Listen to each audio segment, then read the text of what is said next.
എന്തു പറ്റിയിടി നിനക്ക്? ഒന്നുമില്ല. നീ പറ, എന്തു പറ്റി? ഒന്നുമില്ല.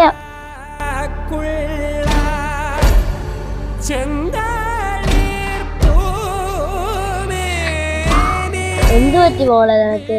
ഞാൻ നാളെ മുതൽ ഓട്ടോയിൽ പോണില്ല ചേട്ടാ. എന്തു പറ്റി നീ പറ. ഓട്ടോ ചീത്തയോ? ഓട്ടോ ചേട്ടാ നിന്നെ എന്ത് ചെയ്ത്? അങ്കിളെ, വെട്ടുചേട്ടൻ വന്നില്ലേ? ഇല്ല മക്കളെ, നിനക്ക് പേടിയുണ്ടോ അവിടെ ഒറ്റയ്ക്കിരിക്കാൻ? ഇല്ല. മക്കൾക്ക് അവിടെ ഒറ്റയ്ക്കിരിക്കാൻ പേടിയെങ്കിൽ നീ ഫ്രണ്ടി വാ. ഞാൻ ഇവിടെ ഇരുന്നോളാം. നീ വാ മോളെ, വാ മക്കളെ, അങ്കിളിന്റെ അടുത്തിരിക്കാം. അങ്കിളെ, ഞാൻ ഇവിടെ ഇരിക്കാം. അച്ഛനും അമ്മയും ഉണ്ടായിരുന്നെങ്കിൽ നമ്മൾ ആരും ഒന്നും ചെയ്യില്ലായിരുന്നല്ലേ ചേട്ടാ?